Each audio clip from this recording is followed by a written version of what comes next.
ಎಲ್ಲರಿಗೂ ನಮಸ್ತೆ. ಇವತ್ತಿನ ವಿಡಿಯೋ ಮೂಲಕ ಒಂದು ದಿಢೀರಾಗಿ ಬ್ರೇಕ್ಫಾಸ್ಟ್ ರೆಸಿಪಿ ಅನ್ನೋದು ಯಾವ ಥರ ಮಾಡೋದನ್ನು ತೋರಿಸ್ಕೊಡ್ತಾ ಇದ್ದೀನಿ.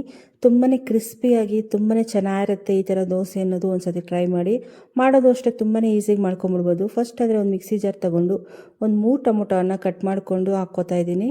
ನೋಡ್ಕೊಂಡು ಕ್ವಾಂಟಿಟಿ ನೋಡಿಕೊಂಡು ಹಾಕ್ಕೋಬೋದು. ಜಾಸ್ತಿ ಬೇಕಾದರೆ ಒಂದು 2 ಒಣಗಿರೋದು ಮೆಣಸಿನ್ಕಾಯಿ ಸೇರಿಸ್ಕೊತಾ ಇದ್ದೀನಿ. ಒಂದು ಸ್ವಲ್ಪ ಶುಂಠಿ, ಒಂದು ಸ್ವಲ್ಪ ಕರಿಬೇವನ್ನು ಸೇರಿಸ್ಕೊಂಡು ಇದನ್ನು ನೀರು ಹಾಕ್ತೀರಾ ಮಿಕ್ಸಿಗೆ ಹಾಕ್ಕೋಬೇಕಾಗುತ್ತೆ. ನೀರೇನು ಬೇಕಾಗಿಲ್ಲ, ಟೊಮೊಟೊ ಹಾಕಿರ್ತೀವಲ್ಲ ಅದಕ್ಕೆ ನೀರು ಅವಶ್ಯಕತೆ ಇಲ್ಲ. ನೀರು ಹಾಕ್ದಿರ ಮಿಕ್ಸಿಗೆ ಹಾಕ್ಕೊಳ್ಳಿ. ಎಷ್ಟು ನುಣ್ಣಗಾಗುತ್ತೋ ಅಷ್ಟು ಹಾಕ್ಕೊಳ್ಳಿ. ನೀವು ಒಣಗಿರೋ ಮೆಣಸಿನ್ಕಾಯಿ ಬದಲು ಬೇಕಾದರೆ ಹಸಿದು ಕೂಡ ಸೇರಿಸ್ಕೋಬೋದು. ಅದು ನಿಮ್ಮ ಚಾಯ್ಸ್, ಯಾವುದಾದ್ರೂ ನಾವು ಹಾಕ್ಕೋಬೋದು. ಒಂದು ಬೌಲ್ ತೊಗೊಂಡು ಅದಕ್ಕೆ ಸೇರಿಸ್ಕೊತಾ ಇದ್ದೀನಿ. ಸೈಡ್ಗೆ ಇಟ್ಕೊಂಬಿಟ್ಟು ನಾನು 1 ಕಪ್ ಆಗೋಷ್ಟು ಅಕ್ಕಿನ ನೈಟೇ ನೆನೆಸಿಟ್ಟು ಬೆಳಗ್ಗೆ ಬ್ರೇಕ್ಫಾಸ್ಟ್ಗೆ ನಾನು ರೆಡಿ ಮಾಡ್ಕೋತಾ ಇರೋದು. ನೈಟು ನೆನೆಸಿಟ್ಕೊಂಡಿದ್ದೀನಿ. ಇನ್ ಕೇಸ್ ನೀವು ದಿಢೀರಾಗಿ ಏನಾದರೂ ಮಾಡ್ಕೊಡ್ಬೇಕು ಅಂದರೆ ನೀವು ಇದೇ ಪ್ಲೇಸಲ್ಲಿ ರವೆ ಅನ್ನೋದು ಹಾಕ್ಕೋಬೋದು.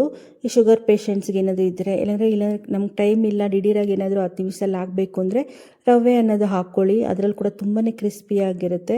ಇಲ್ಲ ನಮಗೆ ಈ ಥರ ನೆನೆಸ್ಕೊಂಡು ಹಾಕ್ಕೋತೀವಿ ಅಂದರೂ ಕೂಡ ಹಾಕ್ಕೋಬೋದು. ತುಂಬಾ ಚೆನ್ನಾಗಿ ಬರುತ್ತೆ. ಇದಕ್ಕೊಂದು ಸ್ವಲ್ಪ ನೀರು ಅನ್ನೋದು ಸೇರಿಸ್ಕೊಂಡು, ಅದು ಜಾಸ್ತಿ ನೀರಾಗಿರಬಾರ್ದು. ಇದನ್ನು ಮಿಕ್ಸಿಗೆ ಹಾಕ್ಕೋಬೇಕು. ದೋಸೆ ಹಿಟ್ಟಿಗಿಂತ ಅಷ್ಟು ನುಣ್ಣಗಿರಬಾರ್ದು, ಒಂದು ಸ್ವಲ್ಪ ತರಿಗಿರಬೇಕು. ನುಣ್ಣಗೆ ಹಾಕ್ಕೋಬಾರ್ದು. ಇದು ಒಂದು ಸ್ವಲ್ಪ ನಮ್ಗೆ ಇಡ್ಲಿ ಬ್ಯಾಟ್ರ್ ಬರುತ್ತಲ್ಲ ಆ ಥರ ತರಿಗೆ ಹಾಕ್ಕೋಬೇಕು.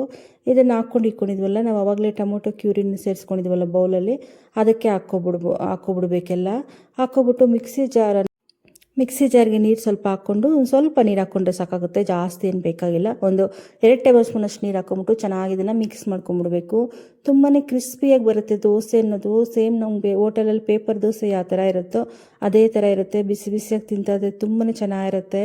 1 ತಿನ್ನೋರು 3 ತಿಂತಾರೆ, ಅಷ್ಟೊಂದು ಚೆನ್ನಾಗಿರುತ್ತೆ. ಇದಕ್ಕೆ ಸೋಡಾ ನಾವು ಆ ಥರ ಏನೂ ಹಾಕೋ ಅವಶ್ಯಕತೆಯೇ ಇಲ್ಲ. ತುಂಬಾ ಕ್ರಿಸ್ಪಿಯಾಗಿ ಬರುತ್ತೆ. ಒಂದು ಸತಿ ಟ್ರೈ ಮಾಡಿ.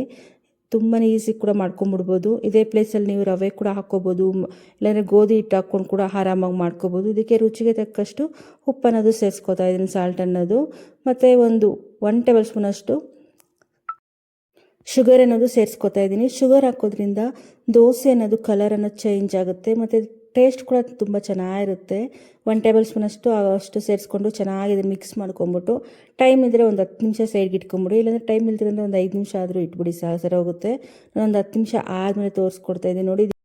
ಇದಕ್ಕೆ ಸೋಡಾ ಆಗಲಿ ಮತ್ತು ಹೀನೋ ಪೌಡ್ರು ಇಲ್ಲಾಂದರೆ ಮೊಸರು ಏನೂ ಹಾಕ್ಕೊಂಡಿಲ್ಲ. ತುಂಬಾ ಚೆನ್ನಾಗಿ ಕ್ರಿಸ್ಪಿಯಾಗಿ ಬರುತ್ತೆ ದೋಸೆ ಅನ್ನೋದು. ಒಂದು ಸತಿ ಟ್ರೈ ಮಾಡಿ. ತುಂಬಾ ಈಸಿಗೆ ಮಾಡ್ಕೊಂಬಿಡ್ಬೋದು. ಬ್ರೇಕ್ಫಾಸ್ಟ್ಗೆ ಏನಾದರೂ ದಿಢೀರಾಗಿ ಈ ಥರ ಮಾಡ್ಕೊಡ್ಬೇಕು ಅಂದರೆ ಒಂದು ಸತಿ ಟ್ರೈ ಮಾಡಿ. ಮತ್ತು ನೆನೆಸ್ಬಿಟ್ಟು ಹಾಕಿದ್ದೀವಿ ಅಂದ್ಕೊಂಡಿಲ್ಲ, ನಿಮ್ಗೆ ಬೇಕಾದರೆ ನೆನೆಸ್ಬಿಟ್ಟು ಅಕ್ಕಿ ಟೈಮ್ ಇದೆ ನೆನೆಸ್ಬಿಟ್ಟು ಹಾಕ್ಕೊಳ್ಳಿ. ಇಲ್ಲಾಂದರೆ ಇದ್ರ ಬದಲು ರವೆ ಆದರೂ ಹಾಕ್ಕೊಳ್ಳಿ, ಅದರಲ್ಲೂ ತುಂಬ ಚೆನ್ನಾಗಿ ಬರುತ್ತೆ. ನಾನೊಂದು ಸ್ಟವ್ ಮೇಲೆ ಒಂದು ತವ ಇಟ್ಕೊಂಡು ನಮ್ಗೆ ಯಾವ ಥರ ಪೇಪರ್ ಎಷ್ಟು ತೆಳುವಾಗಿ ಬೇಕಾದ್ರೂ ಹಾಕ್ಕೋಬೋದು. ತುಂಬಾ ಕ್ರಿಸ್ಪಿಯಾಗಿ ಬರುತ್ತೆ. ಒಂದು ಸತಿ ಟ್ರೈ ಮಾಡಿ. ತುಂಬಾ ಈಸಿ ಕೂಡ ಮಾಡ್ಕೊಂಬಿಡ್ಬೋದು. ಮಾರ್ನಿಂಗ್ ಬ್ರೇಕ್ಫಾಸ್ಟ್ಗೆ, ಲಂಚ್ ಬಾಕ್ಸ್ಗೆ, ಇಲ್ಲಾಂದರೆ ಡಿನ್ನರ್ಗೆ ಈ ಥರ ಏನಾದರೂ ಮಾಡ್ಕೊಡ್ಬೇಕು ಅಂದರೆ, ದೋಸೆಯಲ್ಲಿ ವೆರೈಟಿಗೆ ಏನಾದರೂ ಮಾಡ್ಕೊಡ್ಬೇಕು ಅಂದರೆ ಈ ಥರ ಮಾಡ್ಕೊಳ್ಳಿ. ಇದಕ್ಕೊಂದು ಸ್ವಲ್ಪ ಆಯಿಲ್ ಸೇರಿಸ್ಕೊತಾ ಇದ್ದೀನಿ. ನಿಮ್ಗೇನೋ ತುಪ್ಪ ಬೇಕಾದರೂ ಸೇರಿಸ್ಕೊಳ್ಳಿ. ತುಪ್ಪ ಇಲ್ಲಾಂದರೆ ಬೆಣ್ಣೆ ಥರ ಏನಾದರೂ ಇದ್ದರೆ ಕೂಡ, ಇಲ್ಲಾಂದರೆ ಆಯಿಲ್ ಆದರೂ ಸೇರಿಸ್ಕೊಳ್ಳಿ. ತುಂಬಾ ಕ್ರಿಸ್ಪಿಯಾಗಿ ತುಂಬ ಚೆನ್ನಾಗಿರುತ್ತೆ. ನೋಡ್ತಾ ಇದ್ದರೆ ತಿನ್ಬೇಕು ಅನ್ಸುತ್ತಲ್ಲ. ಟೇಸ್ಟ್ ಕೂಡ ತುಂಬಾ ಚೆನ್ನಾಗಿರುತ್ತೆ. ಒಂದು ಸತಿ ಟ್ರೈ ಮಾಡಿದ್ರೆ ಕಮೆಂಟ್ ಮಾಡೋದಂತೂ ಮರಿಬೇಡಿ. ನೋಡಿ ಎಷ್ಟು ಚೆನ್ನಾಗೈತೆ ಅಂದ್ಬಿಟ್ಟು ಅಂತ. ಸೇಮ್ ಹೋಟೆಲಲ್ಲಿ ಯಾವ ಥರ ಕೊಡ್ತಾರಲ್ಲ ಅದೇ ಥರನೇ ಇರುತ್ತೆ. ತುಂಬಾ ಕ್ರಿಸ್ಪಿಯಾಗಿರುತ್ತೆ. ತುಂಬ ಈಸಿ ಕೂಡ ಮಾಡ್ಕೊಂಡ್ಬಿಡ್ಬೋದು. ಅದೇ ಥರ ಇನ್ನೂ ಒಂದು ತೋರಿಸ್ತಾ ಇದ್ದೀನಿ ನೋಡಿ. ನಮ್ಗೆ ಯಾವ ಥರ ಬೇಕಾದ್ರೂ ನಾವು ಆರಾಮಾಗಿ ಮಾಡ್ಕೋಬೋದು. ಇಲ್ಲಾಂದರೆ ನಾವು ಸೆಟ್ ದೋಸೆ ಬೇಕಾದ್ರೂ ಮಾಡ್ಕೋಬೋದು. ಇಲ್ಲಾಂದರೆ ನಾವು ಪೇಪರ್ ಥರ ಏನಾದರೂ ಮಾಡ್ಕೋಬೇಕು ಅಂದ್ರೂ ಆರಾಮಾಗಿ ಪೇಪರ್ ದೋಸೆ ಮಾಡ್ಕೋಬೋದು. ಇಲ್ಲಾಂದರೆ ಆಲೂಗಡ್ಡೆ ಪಲ್ಯ ಈ ಥರ ನಾವೇನಾದರೂ ಮಾಡ್ಕೊಂಡಿದ್ರೆ ಮಸಾಲೆ ದೋಸೆ ಕೂಡ ಹಾಕ್ಕೋಬೋದು. ತುಂಬ ಕ್ರಿಸ್ಪಿಯಾಗಿ ಬರುತ್ತೆ ಮಸಾಲೆ ದೋಸೆ ಅನ್ನೋದು. ಒಂದು ಸತಿ ಟ್ರೈ ಮಾಡಿ. ತುಂಬ ಈಸಿ ಕೂಡ ಮಾಡ್ಕೊಂಬಿಡ್ಬೋದು.